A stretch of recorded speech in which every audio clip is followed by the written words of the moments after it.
मैंने हमेशा बहुत लोगों को सपोर्ट किया हुआ है, बट हाँ इसी साथ साथ मुझे गालियाँ भी बहुत पड़ी है, but I have always welcome my critics.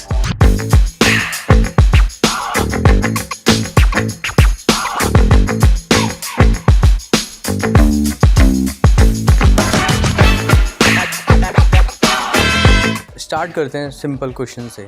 Do you believe in god? Of course I believe there some power and मैं दिल से मानता हूँ, दिन से नहीं मानता। मेरा एक अलग तरीके का मानना है। जैसे लोग बोलते हैं कि ट्यूसडे को मत खाओ, सैटरडे को चिकन मत खाओ, तो मुझे ये लगता है कि यार अगर 2 दिन आप हटा दोगे उसके बाद आपको क्या लिबर्टी देते हैं भगवान बाकी से खाने के लिए? क्या उस टाइम पे मना कर देंगे क्या? हम नहीं, बाकी दिन भी तो आप वही एक्टिविटी कर रहे हो। तो अगर मेरे हिसाब से ये है कि चोरी 2 रुपए की हो या चोरी 20 रुपए की हो, चोरी चोरी होती है। सही बात है। तो अगर आप नॉन वेज खा रहे हो मतलब खा रहे हो।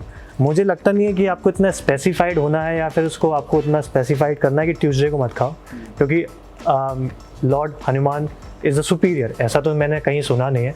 तो मैं दिल से मानता हूँ, दिन से नहीं मानता। अगर मैं खाता हूँ तो मैं खाता हूँ। हाँ, बाकी सारे अच्छे जो कर्म है, जैसे मुझे लगता है कि हाँ मुझे जैसे किसी की हेल्प करनी है, if someone is very needy, किसी को भूख लगती है मैं वैसे खाना खिला देता हूँ। मुझे लगता है किसी की एक नीडी इंसान की हेल्प करना मेरे ख्याल से वो एक सबसे बड़ा एक अच्छी चीज़ मानता हूँ। ग्वालियर ने मुझे इतना सपोर्ट किया हुआ है, आप अकेले नहीं जा सकते इतनी दूर। बिल्कुल सही बात है। बहुत कम लोग होते, लाइक मैं आपको एग्जांपल बताऊं, महेंद्र सिंह धोनी वोंट बी महेंद्र सिंह धोनी अगर उसके दोस्तों ने सपोर्ट नहीं किया होता। जैसे आपने मूवीज़ देखी होंगी, उसके दोस्तों ने, क्यों आपके आसपास जो एनर्जी होती है ना वो पॉजिटिव होना बहुत इंपॉर्टेंट है। सही बात है। कहते हैं ना कि आपके आसपास के जो लोग होते हैं वो बताते हैं कि किस टाइप के इंसान हो आप, उन्हीं से आपका ऑरा बनता है। अगर आप रोज़ ना दारू पीने वालों के बगल में बैठोगे तो आप वही बातें सोच पाओगे। एक गांव का इंसान, मतलब ये मेरी थिंकिंग है, मैं इसको ये नहीं कह रहा हूँ, जैसे एक गांव का आदमी है, क्या वो सोच सकता है कभी कि मैं फ्यूचर में जाके एक इन्वेस्टर बैंकर बनूंगा यूएस में? I don't think so. Next to impossible, unless कोई वहाँ पे आके उसको बताए नहीं कि यार ब्रो कि ये भी एक बिजनेस है, तू यहाँ कर सकता है। वो इतना सोचेगा कि कल को अगर मेरे पास पैसा आएगा, मैं मैं डेयरी खोल लूँगा, मैं भैंस रख लूँगा, बहुत सारी गाय रख लूँगा, दूध ये कर लूँगा। वो इतना ही लिमिटेड है उसका। तो एक्सपोजर की बहुत ज़रूरत है। एक्सपोजर आता है आपके सराउंडिंग से, आपके लोगों से। तो मैंने हमेशा एक चीज़ अपनी लाइफ में करी, अपने आसपास लोगों को, बहुत पॉजिटिव लोगों को रखा हुआ है, भले ही वो एक क्यों ना हो, जो मुझे पुश करते हैं। सही बात है। और ये पॉजिटिविटी भी आई थिंक है ना, हमारे काम को और हमारी जो काम करने की इच्छा शक्ति है उसको आगे बढ़ाती है। बिल्कुल यार, अगर आप देखो आप कोई काम कर रहे हो तो कभी कभी जैसे आप कोई नया काम लेते हैं, मुंबई में बहुत सारे प्रोजेक्ट होते हैं, उनमें हर चीज़ का एक मेरिट होता है, एक डिमेरिट होता है। तो अगर आपको किसी प्रोजेक्ट स्टार्ट करने से पहले ही नेगेटिव एनर्जी फील होना स्टार्ट हो जाएगी, आप श्योर ही नहीं हो, तो आप कैसे कर पाओगे? श्योरिटी कैसे मिलती है? जब लोग आपको बोलते हैं यार ये सही है, तुझे करना चाहिए। जब वो आपको बहुत सारे ओपिनियन देते हैं, यार ये करेगा, हाँ सुनना आपके ऊपर है, डिसीजन मेकर आप हो, लेकिन आपके पास लोग ऐसे होने चाहिए जो आपको सही गाइड करें, आपके सही डिसीजन पे बोले कि हाँ यार ये तू सही कर रहा है। और ऐसे लोग भी होने चाहिए जो बोले कि तू गलत कर रहा है तो बोले वो गलत है। कहते हैं ना, if everyone around you is happy it means you are not rising. True. आपकी लाइफ में क्रिटिक्स भी होने, क्रिटिक्स होना बहुत ज़रूरी है। मेरे को तो बहुत क्रिटिक्स मिले हैं, मिलना भी ज़रूरी है। एमिटी में था, आई वोंट हाइड दिस। जब मैं एमिटी में था तो मैं बहुत सारे फंक्शंस इवेंट ऑर्गेनाइज कराता था, हम लोग साथ में करते थे। I know you know it, मैं I started with you also. तुम्हारे जैसे टेस्ट प्रोजेक्ट्स हुआ करते थे बीजेएमसी में, where you required a model. तो वहाँ पे है ना, मैंने कभी मना नहीं किया, क्योंकि मुझे अपनी सेल्फ ग्रूमिंग करनी थी, मुझे भी पिक्चर्स चाहिए थे अच्छे, मुझे भी लगता था। तो लोगों को हमेशा ये लगा कि यार he just wanted to do all those things, just he wanted to be into a limelight. Not, no. वो मुझे पता था कि मुझे अपने आप की सेल्फ ग्रूमिंग करनी है, और मेरे को मेरा विजन पता था। एक्चुअली वो प्रैक्टिस टाइम था, ये बोल सकते हैं उसको, नेट प्रैक्टिस थी। जो अब जाके हम जो मैच खेल रहे हैं तो उसमें हमारी वो नेट प्रैक्टिस ही काम आ रही है। मैं कोई श्योर भी नहीं था उस टाइम कि मैं इतना आगे जाऊंगा, कि मैं आज मूवीज़, वेब सीरीज, सीरियल्स ये करूंगा, टच वुड। और दूसरी बात, ये सारी चीज़ें अभी मेरे लिए इतना मैटर नहीं करती, क्योंकि मैं मुंबई रहता हूँ। Every third person is an actor there. I live with actors there. I live with models there. I started my journey from two. हाँ, जैसे ग्वालियर में बोलते कि अगर एक पत्थर ऊपर से फेंको तो इंजीनियर पे पड़ेगा, और मुंबई में अगर फेंको तो एक्टर पे या किसी ना मॉडल पे ऐसा कुछ पड़ेगा। ऐसा कुछ भी बोल सकते हैं अपन? नहीं, ऐसा नहीं है। एक्चुअली एक अंधेरी, एक बैंड्रा, जुहू है, ये 3 ऐसे मेजर एरियाज हैं मुंबई में जहाँ पे ना मेजॉरिटीज़ है सबसे ज़्यादा। अगर आप स्ट्रगलर हो तो आप अंधेरी में रहोगे। थोड़ा 4 बंगलोज वाला सीन रोड है। वर्षों बाद तो इट्स अ हब, और अगर आप थोड़ा सेटल हो जाओगे तो जुहू, और बहुत ज़्यादा सेटल हो जाओगे then you shift to Bandra. जैसे अभी सपोर्ट वाली बात की और एक पॉजिटिव एक बंदे की बात बोली कि एक पॉजिटिव बंदा भी हो तो आपकी लाइफ अच्छी होती जाती है। तो सपोर्ट की बात करें तो सपोर्ट कहाँ से शुरू हुआ ये पूरा मॉडलिंग चाहे फिर मॉडलिंग का हो या फिर एक्टर का हो, कुछ भी हो? एक्चुअली क्या हुआ कि मैंने अपनी लाइफ में सारी चीज़ें ट्राई करी विद गॉड ग्रेस। मैंने जो अपनी लाइफ में जो भी किया मैंने बहुत एक्सेल किया उस चीज़ में। और स्टडीज़ में I was average 65 to 70, and मैं स्पोर्ट्स में बहुत अच्छा था, बहुत ही ज़्यादा। मुझे हमेशा ये लगता था मैं स्पोर्ट्स में जाऊँगा, because I have done my schooling from defence air force Vidya Bharati, वहाँ से मैंने किया। प्लस ये मेरे जीन्स में मेरे डैड स्पोर्ट्स पर्सन रहे हैं, इज़ अ सिंगर ऑल्सो। मैंने drummer, I was as a drummer, I worked in to a band as a drummer. अगर याद हो हमारा एक हॉस्टल हुआ करता था, हॉस्टल में जब भी बैंड होता था अभियांश वॉज देयर, तो मैं कभी वहाँ पे प्रैक्टिस की, क्योंकि मुझे पता था मैं बाकी एक्टिविटीज़ में ऑक्यूपाइड हूँ, तो मैं इन चीज़ों में नहीं आ सकता। मैं कितनी सारी चीज़ें, या फिर संगठन हमारा जो रहता था, संगठन के लिए हम लोग कितने गेम्स में मैं जाता था।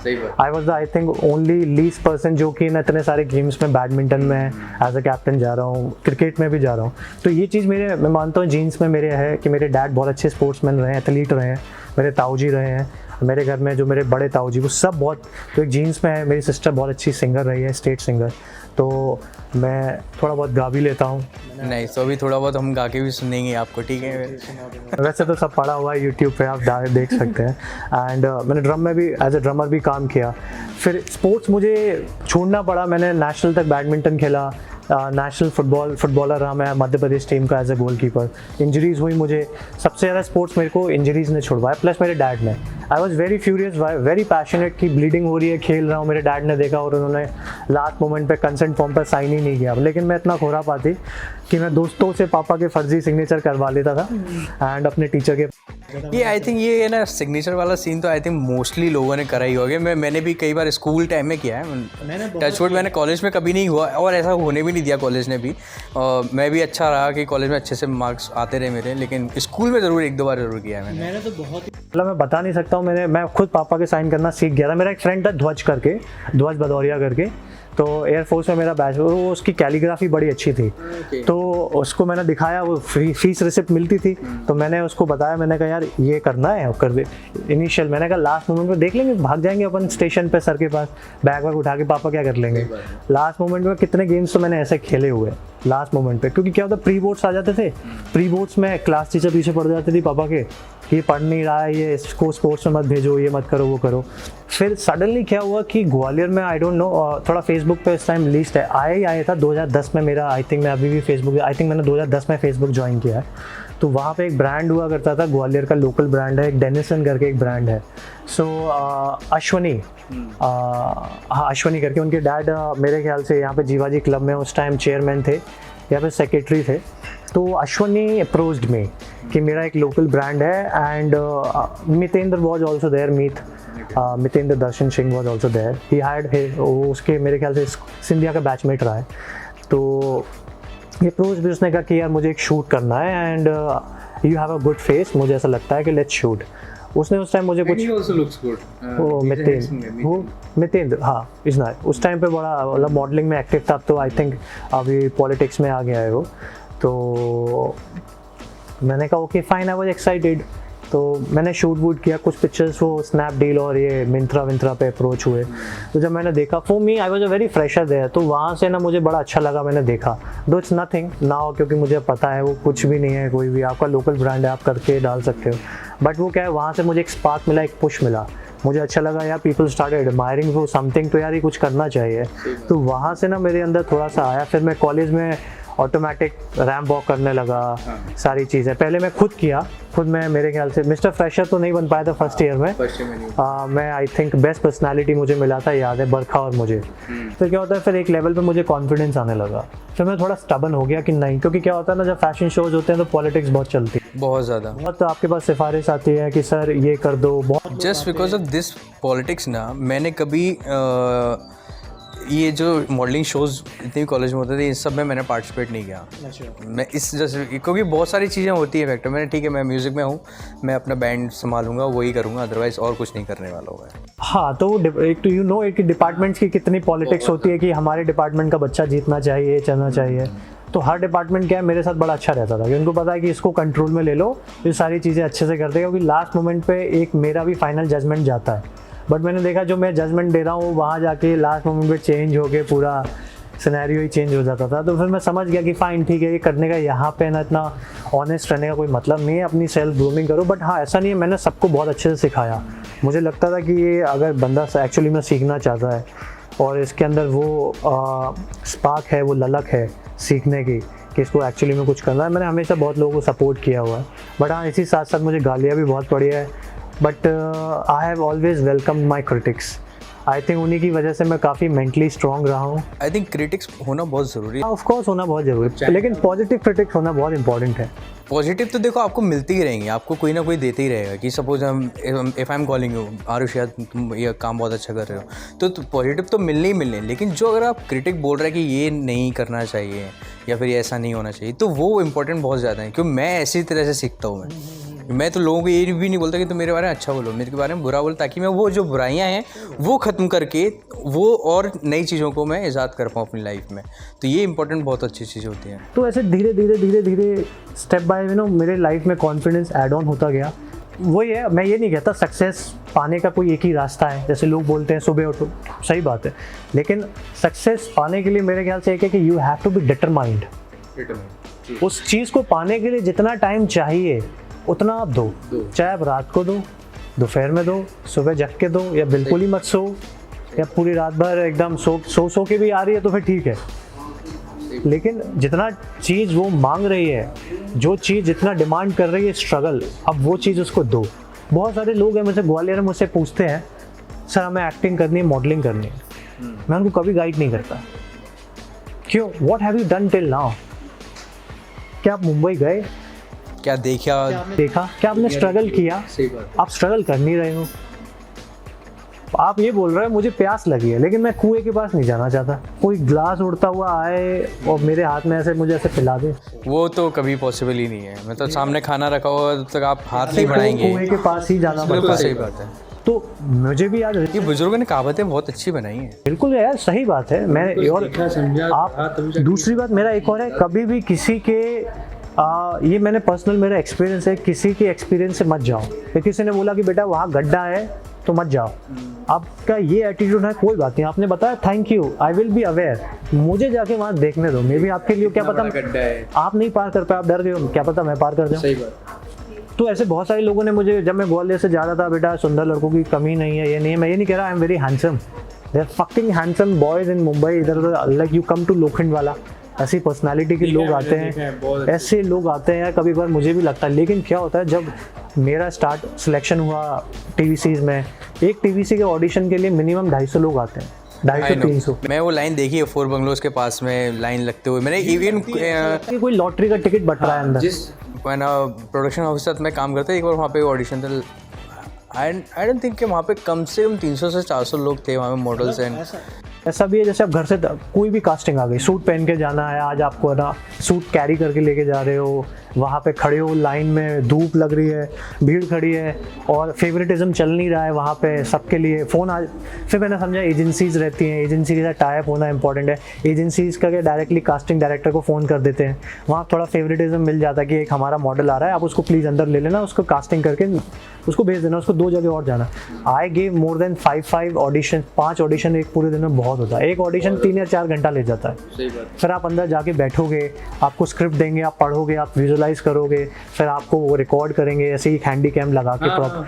फिर उसमें से सिलेक्शन 250 लोगों में से टॉप 10 में आना। जैसे आप टॉप 10 में आओगे, आपके पास प्रोडक्शन से कॉल आएगा, टॉप 10 के लिए बता रहा हूँ कि सर आप प्लीज़ अभी मुंबई छोड़ के मत जाना, you been short listed for this project. फिर आपकी पीपीएम होगी, पीपीएम में 4 प्रोफाइल चूज़ करेंगे। 4 प्रोफाइल आपकी जाएगी जहाँ क्लाइंट बैठा होगा, सपोज पेप्सी का शूट है, पेप्सी का कोई रिप्रेजेंटेटिव आया होगा, प्रोडक्शन हाउस के क्रिएटिव्स बैठे होंगे, कास्टिंग डायरेक्टर बैठा होगा, वो अपनी लॉबी सेट कर रहे होंगे कि हमारा ले लो कि हमें इससे कमीशन मिल जाएगा। तो इतना पॉलिटिक्स हो जाने के बाद जब आपको एक ऐड मिलता है, तो मुझे समझ में आया कि यार एक ऐड मिलना भी मुंबई में मतलब बहुत मुश्किल वाली बात है, एक चप्पल है, बट मुंबई बहुत आगे है यार। मैंने बहुत देखा है, मतलब ये सब चीज़ें मैंने भी फेस की हैं जाके, तो नॉट एज अ मॉडल, मैंने एज अ वर्क करने गया था, एज अ म्यूज़िक प्रोड्यूसर गया था मैं, तो मैंने देखा है प्रोडक्शन हाउसेस में किस तरह से लोग आते हैं, दिन भर खड़े हैं, मेहनत कर रहे हैं, और जब वो जो पॉइंट होता है ना कि नहीं आप you are not short listed for this particular role, तो उस टाइम में जो फीलिंग होती है ना, मैं अपने अंदर फील कर सकता हूँ कि यार ये कितना बुरा लग रहा होगा। बहुत बार मेरे साथ आज भी हो जाता है, मेरे को बोलिए सर आप अपनी डेट्स होल्ड करके रखना, हो रहा है। अभी एक आई थिंक कार्तिक आर्यन के साथ एक वीट का TVC आया था, I was 98% short listed with that person, क्योंकि जब मैं ऑडिशन देने गया तो उस टाइम मेरी फिजिक बड़ी अच्छी थी, बट मेरी फिजिक ही मेरे लिए डिमेरिट बन गई, क्योंकि उनको कोई ऐसा बंदा नहीं चाहिए था जो कार्तिक से थोड़ा हैवी दिखे। क्योंकि कार्तिक का शॉट भी वैसे ही था, बॉडी शॉट था, मेरा भी बॉडी शॉट था जिसमें मुझे वीट क्रीम लगाना था, and he approached me and मुझे ऐसे बोलता है कि हाँ ये लगा ऐसे करके, तो he doesn't want that kind of a person casting director की। आप 98% लास्ट मोमेंट पे मेरे ही किसी एक दोस्त ने वहाँ पे किया, जिशान अली, अगर आप जानते होगे, एक फॉक का ऐड बहुत फेमस हुआ था जिसमें कहते हैं उड़ रहा होता है, आपका सब उड़ गया बाकी सब रह गया, तो is a very good friend of mind, Zishan Ali, and वो बॉय इज़ अ हार्डकोर ना TVC कमर्शियल मॉडल, मेरी बिल्डिंग में ही रहता है, और बहुत अच्छे मतलब हम लोग तो मिलते रहते हैं, तो जितने भी एड्स वेड्स होते हैं ऑलमोस्ट 98 लोगों को मैं 98% लोगों को जानती हूँ, कि बहुत छोटी लॉबी है हमारी, कोई इधर जा रहा है कोई उधर जा रहा है, तो बस ऐसे ही होता है। अब बात करते हैं पवित्र रिश्ता 2, इसकी पूरी जर्नी के बारे में बताओ, ये किस तरह से आपके हाथ में आया? मेरी क्या आदत है, मैं आज भी ऑडिशंस देता रहता हूँ, मैं मेल IDs पे फॉरवर्ड करता रहता हूँ, एंड कास्टिंग डायरेक्टर्स मेरे टच में हैं, तो मुझे याद नहीं है, मैंने 24 फ्रेम मीडिया करके एक प्रोडक्शन है मुंबई में जो कि मलाड में है, मलाड का जो इन्फिनिटी मॉल है उसके पीछे उनका बेस है, तो मैंने उनको पता नहीं आज का डाटा बेस था या फिर कितने साल पुराना डाटा बेस था, मेरे को मेल IDs मिलती है तो मैं उनको हर हफ्ते अपडेट करता रहता हूँ, मेरा एक प्रोफाइल बनाया शेयर कर दिया मैंने उनको।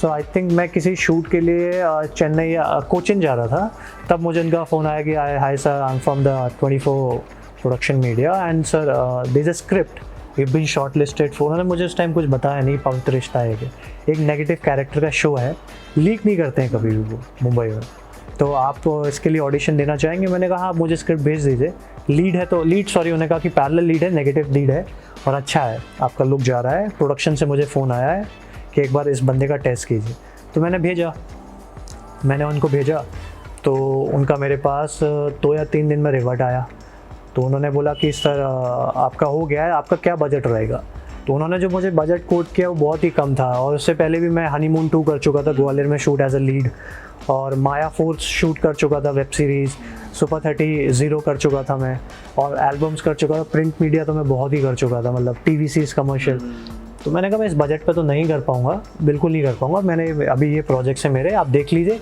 सो he was like sir I know, हम आपका प्रोफाइल जानते हैं, आपका प्रोफाइल बहुत अच्छा है, बट सर हमारा एक रिस्ट्रिक्शन है, बजट में प्रोडक्शन इतना दे नहीं पाएगा। मैंने कहा देन ठीक है, then you should look for someone else, I am not for this, मैंने कहा, तो छोड़ दिया। तो उन्हें लगा कि 1 हफ्ते के बाद फ़ोन करते हैं, ये उनका मोनोपोली होती है, 1 हफ्ते के बाद करते हैं, क्या पता टूट जाए, एक्टर होते हैं ना, इनको ज़रूरत होती है TV पे आने के लिए, सबकी अपनी अपनी फाइनेंशियल सिचुएशंस होती हैं। तो मैंने उनको फ़ोन नहीं किया, ना कॉल बैक किया, कुछ भी नहीं किया, मैं फिर कहीं जा रहा था, आई थिंक ग्वालियर आ रहा था मैं, हाँ किसी काम से, तो उनका फ़ोन आया कि सर ये बजट है, मैंने कहा अभी भी नहीं करूँगा। उन्होंने थोड़ा सा उससे ऊपर बढ़ाया, मैंने कहा नहीं कर पाऊँगा। कि सर आप इतना बड़ा, अब मैं आपको बता देता हूँ, ये ऐसा पवित्र रिश्ता करके है, अंकिता लोखंडे के साथ ही है। मैंने कहा कोई बात नहीं, मैंने कहा मैं नहीं करूँगा, मैंने उनको मना कर दिया। उसके बाद फिर 2 या 3 बार क्या होता है, प्रोडक्शन ने क्या होता है, जब प्रोडक्शन फाइनल कर देता है ना, तो कास्टिंग डायरेक्टर कुछ नहीं कर सकता। कास्टिंग डायरेक्टर फिर अपना कट देखता है कि पैसा इससे आए या इससे आए, आ तो रहा है। बीच में वो क्या करते हैं, नेगोशिएट इसलिए करने की कोशिश करते हैं कि सपोज प्रोडक्शन ने बोल दिया कि हम इसके लिए 10 लाख रुपए रिलीज़ कर रहे हैं इस एक्टर के लिए, तो कास्टिंग डायरेक्टर को वो बोल देगा कि 10 लाख का है। अब कास्टिंग डायरेक्टर क्या करता है, उसमें 5 लाख उसको अपने पास रख लेगा, 5 लाख बताएगा कि सर इतना ही है। उसमें भी वो अपना, अगर प्रोडक्शन का कास्टिंग डायरेक्टर है तो वो कोई पैसे नहीं लेगा, क्योंकि प्रोडक्शन पैसे देता है। अगर फ्रीलांस कास्टिंग डायरेक्टर है तो वो आपसे कट लेगा 30%, मिनिमम 30 मैक्सिमम 30 जाता है, 30 से ऊपर कोई कट नहीं लेता। मुंबई में। जो फ्रेशर होते हैं नए कोऑर्डिनेटर वो 20% लेते हैं। तो मैंने उसको मना कर दिया, मैंने कहा नहीं। अब उसकी अटक गई कि क्योंकि 100% मैं यही सोच सकता था कि वहाँ मुझे भी समझ में आ गया कि कोई बंदा मुझे 2 बार फ़ोन कर रहा है, एक्टर्स की कमी है नहीं, तो 100% प्रोडक्शन ने लॉक कर दिया है मुझे। तो मैंने भी अपना बजट डाउन नहीं किया। मैंने कहा मैं इतने भी करूँगा, नहीं कर पाऊँगा। कह रहे सर आप इतनी बड़ी अपॉर्चुनिटी छोड़ रहे हो। मैंने कहा आपका एक प्रोडक्शन थोड़ी है, मेरा बहुत प्रोडक्शन है। मैंने कहा I trust my face, I trust my vibe, I trust God, I believe in power and मुझे मिल जाएगा। सो you see it yourself whether you want to earn profit with me or not, fine। फिर उसने मुझे finally जिस approach किया budget पे जो दिया and fine it was okay. मैंने कहा अब इतने टेंट्रम्स दिखाना सही नहीं है, क्योंकि मैंने ये भी सोचा मैंने 2 अभी जो प्रोजेक्ट किए हैं वो अभी आए नहीं है बाहर। तो मैंने कहा ठीक है ये आज बहुत जल्दी रिलीज़ हो रहा था, फिर भी इन लोगों ने 3 महीने में शूट लिया मेरा 15 दिन का। I was in Gwalior. इन्होंने, मुझे याद है मेरा बर्थडे था 28 जून को, 1 जुलाई को उन्होंने मुझे बुला लिया। हमारी शायद बीच में बात भी हुई थी कुछ काम के लिए। 1 जुलाई को उन्होंने मुझे बुला लिया। उसके बाद मुंबई में कोविड का सिचुएशन अभी भी चल रहा है, परमिशन नहीं मिल रही, बहुत सारी चीज़ें हैं, तो काफ़ी लॉस में रहा मेरा, बाकी चीज़ नहीं ले पाया।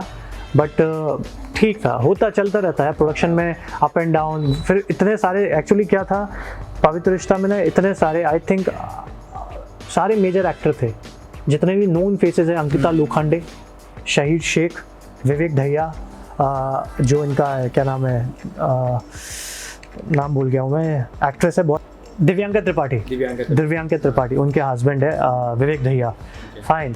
एंड मराठी एक्टर्स के सारे, एक उनका नाम भूल गया हूँ जो सिम्बा में आशुतोष राणा की वाइफ बनी थी, लास्ट मोमेंट का अगर सीन देखा हो, मैं बिल्कुल देखा है, जो पोक करती है ना, बेटी होती है उनकी बेटी के लिए वो जेल में जो बंद होते हैं वो भी थी। तो सारे लोग बहुत बड़े थे, तो वो और पैरेलली वो सारे शो भी कर रहे थे। एक और कोई शहीद शेख मेरे ख्याल से कुछ रंग प्यार के कोई, मैंने इसलिए भी किया जब मैंने स्क्रिप्ट पढ़ी ना, तो मैं वहाँ पे जो डायरेक्टर है Nandita Mehra ma'am, thank you, उनसे मेरी मीटिंग हुई। उन्होंने मुझे पूरा ब्रीफ दिया, मुझे लुक टेस्ट के लिए बुलाया, एंड जो उनका एडी था जो असिस्ट कर रहा था मुझे बार बार अंकिता मैम के बिहाफ में, उसने कहा कि सर आप ये कैरेक्टर बहुत अच्छा है। अभी 2nd सीज़न आया नहीं है, मैं कुछ बता नहीं सकता हूँ। नहीं हाँ, सीज़न 1 ही आया है कि बहुत अच्छा कैरेक्टर है सर, आपका निकल के आएगा। जो लोग सोच रहे हैं आपके बारे में बहुत अच्छा कैरेक्टर है, आप करके देखिए, आपका लुक जा रहा है। नंदिता मैम बहुत एक्सपीरियंस है, ऑल्ट बालाजी के लिए उन्होंने बहुत काम किया नंदिता मैम ने। तो and there is one more guy, वो झांसी से ही है लेकिन बहुत अच्छा एक्टर है टीवी का, नाम भूल गया हूँ मैं उनका। तो इसलिए बहुत ज़्यादा टाइम लग गया, मुझे काफ़ी एक्सपीरियंस मिला। And Ankita Lokhande, she is fabulous, and when she get to know I am from Gwalior, उसकी मॉम ग्वालियर से है अंकिता लोखंडे की, एंड वो खुद इंदौर से है। तो very grounded, very down to earth, बहुत अच्छा लगा ही नहीं कि मैं काम कर रहा हूँ, वहाँ पे मस्ती करते रहते थे हम। Is there any fear about losing something? मेरा जो फियर है ना, ये टीवी सीरीज मैंने बहुत दिए, मतलब ऑलमोस्ट मैंने एक महीने में 200-250 टीवी सीरीज देता था। 200-250 टीवीज में मेरा पहली बार सिलेक्शन हुआ fair and handsome Shahrukh Khan के साथ जो मैंने शूट किया। तो मैं ऑलरेडी इतनी बार रिजेक्ट हो चुका था। सो मेरा जो फेस है वो टिपिकल मॉडल फेस है, और कमर्शियल में टिपिकल मॉडल फेस चलते नहीं है, उनको चाहिए जो नॉर्मल लुकिंग जो कॉमन पीपल होता है, क्योंकि जो उनका कंसेप्ट होता है वो वैसे ही जाता है। तो 200-250 टीवी सीरीज में जब रिजेक्ट होके मैं ऑलरेडी, मुझे एक फेयर एंड हैंडसम का ऐड मिला, तो अब इससे ज़्यादा रिजेक्शन क्या होगा? शाहरुख खान, राइट? शाहरुख खान, उससे ज़्यादा रिजेक्शन क्या होगा? मैं समझ गया कि आना नहीं आना ये ऊपर है, कुछ पता है आप लाइफ में चीज़ें कैसे अच्छी आसान बना सकते हो। अगर ये संजय दत्त ने भी बोला था, मैं उससे बड़ा इंस्पायर हूँ संजय दत्त की एक बात से। संजय दत्त से किसी ने पूछा था कि आपने जो जेल का टाइम है कैसे काटा, जब आप वहाँ पे यड़ वाला जेल में थे कैसे काटा? तो संजय दत्त को एक कोई वहाँ पे बंदा मिला था, वो भी किसी मर्डर के चार्ज में अंदर था। उसने कहा कि कह रहा तू लाइफ में एक्सपेक्ट करना बंद कर दे, तेरा जेल ना ऐसे निकल जाएगा। तो when you don't expect anything ना, when you do something unconditionally, कर रहे हो, मुझे मतलब नहीं मिलेगा नहीं मिलेगा, लेकिन अपना बेस्ट दे रहे हो, तो चीज़ें आसान हो जाती हैं। हाँ। आज मैं कोई ऑडिशन देता हूँ ना, मैं उसका सोचता नहीं हूँ, दे के ख़त्म कर देता हूँ। आएगा तो मेरी किस्मत में लिखा होगा मिलेगा, नहीं होगा, मैं हमेशा अपना बैकअप प्लान रखता हूँ। तो मिलता पवित्र रिश्ता तो भी ठीक था, नहीं मिलता तो भी ठीक था। कुछ और डेस्टिनी में कुछ और होता, कोई बात नहीं। मुझे लगता है कि चलो आज मुझे ये प्रोजेक्ट नहीं मिला, क्या फिल्म इंडस्ट्री कल बंद हो जाएगी? क्या पिक्चरें बनना बंद हो जाएंगी? क्या मेरा जो चार्म है, मेरी जो एक्टिंग स्किल्स है, जो मेरे अंदर टैलेंट है, वो क्या कल ख़त्म हो जाएगा? क्या दुनिया कल ख़त्म हो रही है तो मैं वरीड हूँ भाई, आज एक ही दिन है, जी लो। तो जब है तो इंडस्ट्री चल रही है, बैक टू बैक है, आज मुंबई में से बहुत एग्जाम्पल है, 100 प्रोजेक्ट कर चुके हैं लेकिन फेम नहीं मिला, नोटिसेबल नहीं है। You see this guy KGF का एक्टर, एक प्रोजेक्ट किया KGF, now is as equal to Prabhas in south industry, as equal to वहाँ पे शेरो, मतलब जो भी वहाँ के जो लीडिंग एक्टर हैं, किसके साथ नहीं है, रमेश बाबू, ये इतने इनके साथ बैठता है, उसका ग्राफ वहाँ पहुँच गया। So you never know about it. Kartik Aaryan never knew about it कि सोनू की टीटू की सीटू से उड़ जाएगा। That movie has nothing. उससे पहले भी है ना आकाश 6 मूवी फ्लॉप हुई, 6 मूवी फ्लॉप हुई, एक भी मूवी नहीं चली। कार्तिक वो केवल उससे एक जो उसका मोनोलॉग था उससे हिट हुआ।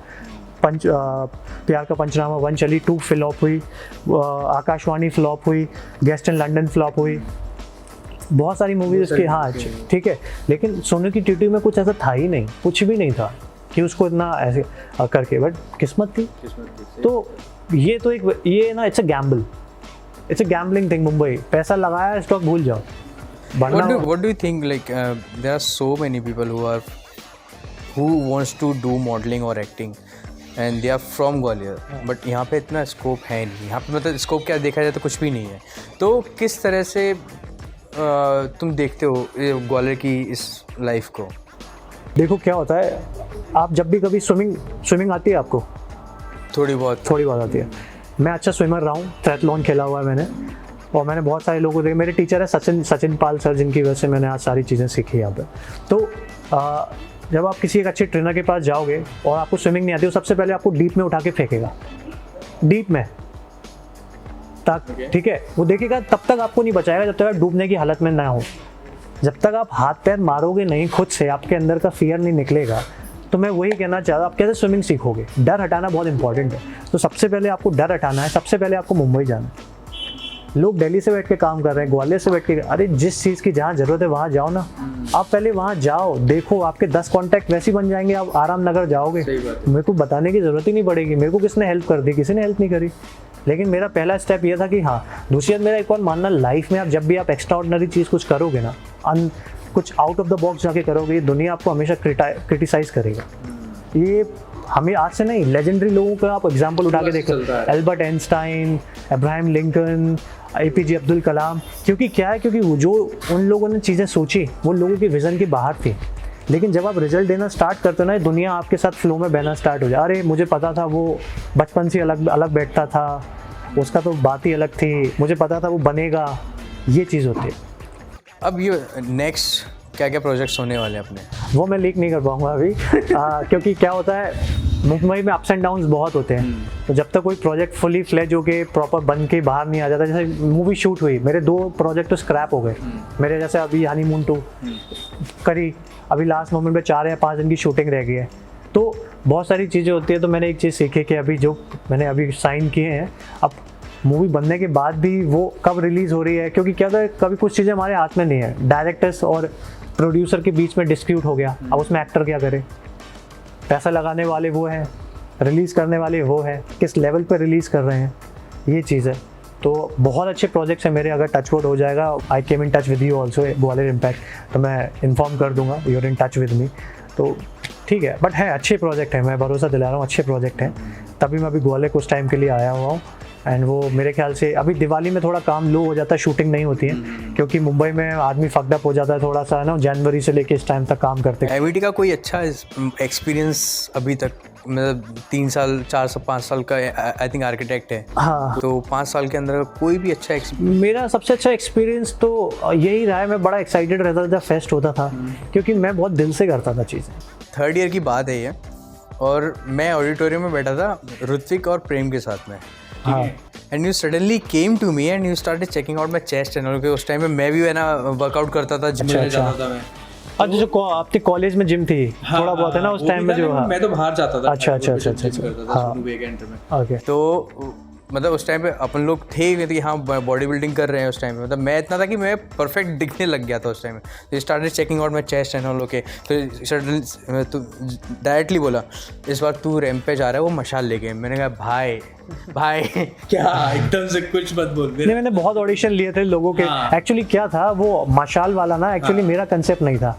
ये लास्ट मोमेंट पे संदेश महाजन सर थे जो कंसेप्ट लेके आते थे, उन्होंने कहा एक मशाल वाला बंदा मुझे चाहिए, उन्होंने फ्रीज कर दिया।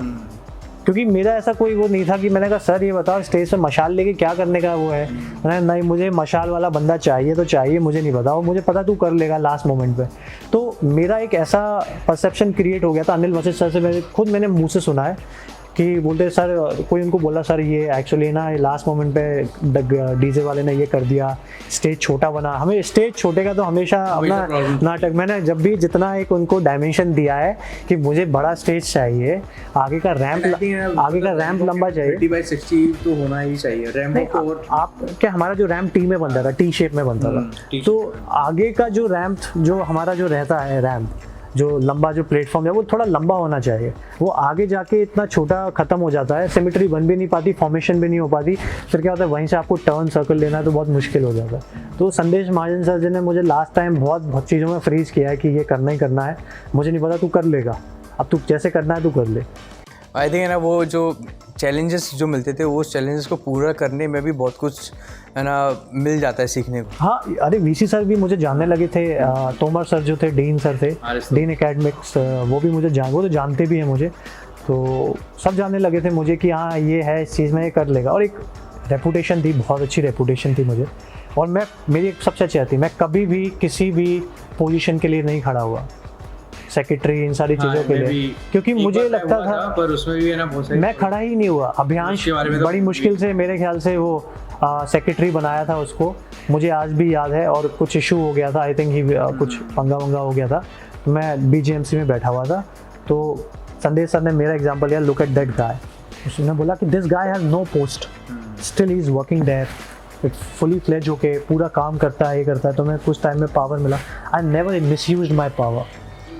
क्या हुआ, मेरे को रिस्पॉन्सिबिलिटी आई, जितनी रिस्पॉन्सिबिलिटी आई मैं उतना बैलेंस्ड हुआ, उतना सिंसियर होता गया, क्योंकि मुझे ये लगता था यार मैं ये करता हूँ, लोग मुझसे ये चीज़ एक्सपेक्ट करते हैं, तो मुझे इन सारी चीज़ों में फंसना ही नहीं है।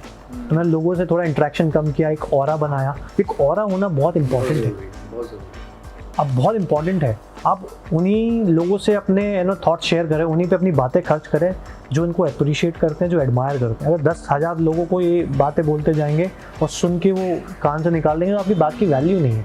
तो आपको ये समझना बहुत इंपॉर्टेंट है कि मेरी बातें कौन एक्चुअली सुन रहा है और क्या इंपॉर्टेंट है। Lastly, what do you want to say to all the people from Gwalior? यार ये चीज़ मैंने कल भी बोला था, मुझे लगता है ग्वालियर का जो यूथ है उनको एक्सपोजर की बहुत ज़रूरत है। Please don't mind, but all I just wanted to say don't waste your time, क्योंकि जो मैंने यहाँ मुंबई में देखा है 10 साल का फ़र्क है एक्सपोजर में। मैं ऑडिशन देने जाता हूँ तो मैंने कितने ऐसे कमर्शियल केस में मुझे पापा बना देते हैं बच्चों के, कमर्शियल 5-5 साल के जो बच्चे हैं, you know when they start speaking no, दिखता है मुझे इतना रिग्रेट होता है कि काश मैं 25 साल में मैं मतलब इनकी एज पे इधर आ गया अगर आज I would have done something really great. But 5 साल की उम्र से ग्रूम हो रहे हैं, जब मेरी एज पे आएंगे at the age of 26 I decided कि मैं मुंबई, हाँ फाड़ देंगे, dancing singing, they are so comfortable in front of camera. So I just wanted to tell you यार कि अगर आपको कुछ करना है तो डोंट क्रिप, यू नो अगर आपकी लाइफ में कुछ अच्छा नहीं हो पा रहा है तो आप ही रिस्पॉन्सिबल है, उसके लिए आपको कुछ करना पड़ेगा। पैसा होना नहीं, ये फालतू की बातें, जिसको जो करना होता है सब कर लेता है। मैं भी तो चैलेंजेस फेस कर रहा हूँ ना, आज मैं भी तो एक ऐसी सिटी में हूँ जहाँ पे everyone is financially so good, मैं भी वहाँ पे एक माइनॉरिटी एज ए मुंबई के सबसे मिडिल क्लास पर्सन से उठाऊँ। तो मेहनत से मत कतराओ और आपको दूसरे किसी के प्रेशर में मत आओ, आपको जो करना है करो, करके आओ। You still support your father in because I do. You are an architect, right? My father supports me in everything. My father has always supported me. क्या होता है जैसे मुंबई में जैसे मैं कुछ शूट कर रहा हूँ तो कुछ फिल्म मॉडल्स होते हैं, जैसे मैंने कुछ इनोवेयर शूट किया था तो ऑब्वियसली इनर यू नो कि वो भी थोड़ा सा ऐसे आउटफिट पहने हुए हैं, मैंने देखे मेरे हाँ। तो 1-2 बार मेरी सिस्टर मुझसे कभी कभार ऐसे फोन पे बोल देती थी क्या कर रहा है, ऐसे शूट वूट कर रहा था, तो मैंने कहा fine I am doing for Innoware brand, it's a very big brand कासो, करना पड़ेगा। दैट्स माय फादर, वो इतने पुराने जनरेशन के, उनका थम्स अप आता है, very good, hard working, very good. आज भी सबसे पहले मैं पोस्ट डालता हूँ, मेरे पापा ही शेयर करते हैं। मेरे पापा मेरे सामने मेरी तारीफ़ नहीं करते, लेकिन पीठ पीछे सब मुझे बोलते हैं कि बहुत तारीफ़ करें। मैंने आज तक अपनी लाइफ में कोई मौका ही नहीं दिया, कभी एक गलती नहीं आई कि मेरे पापा पे ये भी कंप्लेंट आई। हाँ ये आई होगी कि ये पढ़ नहीं रहा, ये खेलने में बहुत उसमें है, बट मैं वहाँ रिजल्ट दे रहा हूँ। तो मैं ग्वालियर के यूथ को ये बोलता हूँ कि हाँ थोड़ा लड़ाई वड़ाई के चक्करों में नहीं पड़े, ये कर दिया वो कर दिया। तो मैं ग्वालियर पे बहुत जुड़ा हुआ हूँ, मुझे पता है कि क्या कॉन्वर्सेशन चलती है। आप अपनी लाइफ को टाइम थोड़ा सा ना एक कम ही रहता है। आप देखो क्या है, लाइफ में राइज होने का जो एक ग्राफ होता है ना 20 से 30 साल के बीच का होता है। 20 से लेके 30 साल के बीच में अगर आप कुछ भी कर लोगे ना, कोई भी चीज़ अचीव कर लोगे, आपने अपना टारगेट भी सेट कर लिया कि यही करना है, आपके लिए चीज़ें आसान हो जाएंगी। फ्लक्चुएट होते रहोगे तो बहुत दिक्कत हो जाएगी। नाइस। 30 तक क्या है, 32 के बाद कमांडो को भी रिटायर कर देते हैं, जो कि एक नॉर्मल इंसान से इतनी मेहनत करता है। 3 घंटे सोता है 2 घंटे में। मैं तो आर्मी से रहा हूँ तो मुझे बहुत नॉलेज है मार्कोस क्या होते हैं। मेरे दोस्त मार्कोस हैं, एक बार उसने मुझे वीडियोस भेजे। हर दिन 3 घंटे पिटता है वो लोहे की रॉड से। बट 32 की एज में जब उसको भी गवर्नमेंट रिटायर कर देती है कि फाइन आपकी बॉडी में टेस्टोस्टेरोन बनेगा नहीं, अब आपकी बॉडी काम नहीं है, ब्लैक कमांडोज बना देते हैं, तो कुछ ना कुछ तो होगा ना। 20 से 30 साल की जो एक एज है ना, एक ग्राफ जो होता है ना, इसमें जो सक्सेसफुल हो गया ना उसको, वो इज अनस्टॉपेबल। विराट कोहली, सचिन तेंदुलकर, गौतम गंभीर, एवरीवन, फेसबुक का ओनर, ये आप इन सब का देखना, ये सब 20 से 30 साल में ही उठे हैं। Thank you so much Aarush, इतनी सारी बातें करने के लिए। बहुत टाइम बाद अपन मिल भी रहे हैं। लास्ट अपन आई थिंक है ना MET के जो कॉन्वोकेशन हुआ था उसमें ही मिले थे, उसके बाद अपन आज मिल रहे हैं। एंड हमेशा एक नया चीज़ सुनने को देखने को मिलती है। And you are so inspiring for so many people and even for me too. नहीं, thank you. I should thank you for inviting me to this wonderful programme and my wishes are with you.